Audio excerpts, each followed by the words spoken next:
ಶಿವಮೊಗ್ಗದಲ್ಲಿ ಕೊಲೆಯಾದ ಬಾಲಕ ಸಂಕೇತ್ ಕುಟುಂಬದವರಿಗೆ ರಾಜ್ಯ ಸರ್ಕಾರ 15 ಲಕ್ಷ ರೂಪಾಯಿ ಪರಿಹಾರ ಘೋಷಿಸಿದೆ.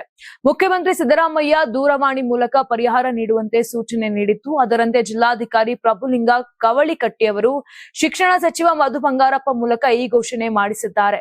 ಪರಿಹಾರ ಸಂಬಂಧ ಮಾಧ್ಯಮಗಳಿಗೆ ಮಾಹಿತಿ ನೀಡಿದ ಜಿಲ್ಲಾಧಿಕಾರಿ ಪ್ರಭುಲಿಂಗ ಕವಳಿಕಟ್ಟಿ, ಅಪ್ರಾಪ್ತ ಬಾಲಕನ ಸಾವಿಗೆ ಸರ್ಕಾರದಿಂದ ಒಟ್ಟು 15 ಲಕ್ಷ ರೂಪಾಯಿ ಪರಿಹಾರ ಮಂಜೂರು ಮಾಡಲಾಗಿದೆ.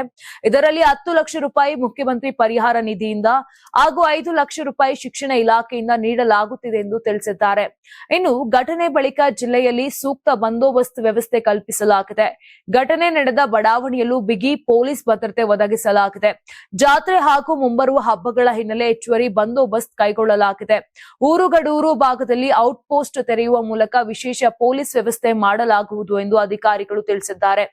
ಬಾಲಕ ಸಂಕೇತ್ ಮೇಲೆ ಹಲ್ಲೆ ಮಾಡಿದ ವಿದ್ಯಾರ್ಥಿಗಳು ಗಾಂಜಾ ಸೇವಿಸಿದ್ದರೆ ಎಂಬ ಬಗ್ಗೆಯೂ ತನಿಖೆ ನಡೆಸಲಾಗುವುದು ಎಂದು ಶಿವಮೊಗ್ಗ ಎಸ್ಪಿ ನಿಖಿಲ್ ಭರವಸೆ ನೀಡಿದ್ದಾರೆ. ಏತನ್ಮಧ್ಯೆ ಡ್ರಗ್ಸ್ ವಿರುದ್ಧ ಕಠಿಣ ಕ್ರಮ ಕೈಗೊಳ್ಳಲು ಆದೇಶ ನೀಡಲಾಗಿದ್ದು, ಗಾಂಜಾ ಸೇವನೆ ಹಾಗೂ ಮಾರಾಟದ ವಿರುದ್ಧ ಸಮರ ಸಾರಲಾಗಿದೆ.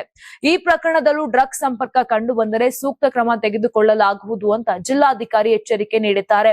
ಕೊಲೆ ಪ್ರಕರಣ ಕುರಿತು ಶಿವಮೊಗ್ಗ ಎಸ್ಪಿ ನಿಖಿಲ್ ಮಾಹಿತಿ ನೀಡಿದ್ದು, ಈಗಾಗಲೇ ಕೊಲೆ ಸಂಬಂಧ 7 ಅಪ್ರಾಪ್ತರನ್ನ ಬಂಧಿಸಲಾಗಿದೆ ಎಂದು ತಿಳಿಸಿದ್ದಾರೆ. ಕ್ರಿಕೆಟ್ ಆಟದ ವೇಳೆ ನಡೆದಿದ್ದ ಗಲಾಟೆ ಕೊಲೆಯಲ್ಲಿ ಅಂತ್ಯವಾಗಿದೆ. ಗಿರೀಶ್ ಎಂಬಾತನ ಬಳಿ ಆರೋಪಿಗಳು ಕ್ರಿಕೆಟ್ ಆಡುತ್ತಿದ್ದರು. ಈ ಹಿನ್ನೆಲೆ 2 ದಿನಗಳ ಹಿಂದಿನಿಂದಲೂ ಗಲಾಟೆ ನಡೆಯುತ್ತಿತ್ತು. ಸಂಕೇತ್ ಗಲಾಟೆ ಬಿಡಿಸಲು ತೆರಳಿದ್ದ ವೇಳೆ ಕೈಯಿಂದ ಗುದ್ದಿ ಹಲ್ಲೆ ನಡೆಸಿದ್ದು, ಅದರಿಂದ ಸಾವಾಗಿದೆ ಎಂದು ಎಸ್ಪಿ ವಿವರಿಸಿದ್ದಾರೆ. Karnataka TV leader awards 2025 best MLA nomination ಕರಾವಳಿ ಮತ್ತು ಮಧ್ಯ ಕರ್ನಾಟಕ. ಟಿ ರಘುಮೂರ್ತಿ ಚಳ್ಳಕೆರೆ ಕ್ಷೇತ್ರ, ಚಂದ್ರಪ್ಪ ಹೊಳಲ್ಕೆರೆ ಕ್ಷೇತ್ರ, ಹರೀಶ್ ಪೂಂಜಾ ಬೆಳ್ತಂಗಡಿ ಕ್ಷೇತ್ರ, ಅಶೋಕ್ ರೈ ಪುತ್ತೂರು ಕ್ಷೇತ್ರ, ಗುರುರಾಜ್ ಗಂಟಿಹೋಳಿ ಬೈಂದೂರು ಕ್ಷೇತ್ರ, ಕೆಎಸ್ ಆನಂದ್ ಕಡೂರು ಕ್ಷೇತ್ರ, ಎಚ್ಡಿ ತಮ್ಮಯ್ಯ ಚಿಕ್ಕಮಗಳೂರು ಕ್ಷೇತ್ರ, ಯಶಪಾಲ್ ಸುವರ್ಣ ಉಡುಪಿ ಕ್ಷೇತ್ರ, ಬೇಳೂರು ಗೋಪಾಲಕೃಷ್ಣ ಸಾಗರ ಕ್ಷೇತ್ರ, ಚನ್ನಬಸಪ್ಪ ಚನ್ನಿ ಶಿವಮೊಗ್ಗ ನಗರ ಕ್ಷೇತ್ರ, ಬಸವರಾಜು ಶಿವಗಂಗಾ ಚನ್ನಗಿರಿ ಕ್ಷೇತ್ರ, ಸತೀಶ್ ಸೈಲ್ ಕಾರವಾರ ಕ್ಷೇತ್ರ. ಕರ್ನಾಟಕ ಟಿವಿ ವಾಟ್ಸ್ಆಪ್ ಚಾನೆಲ್ ಮೂಲಕ ವೋಟ್ ಮಾಡಿ ಹಾಗೂ ಇವರಲ್ಲಿ ಬೆಸ್ಟ್ ಎಂಎಲ್ಎ ಯಾರು ಕಮೆಂಟ್ ಮಾಡಿ.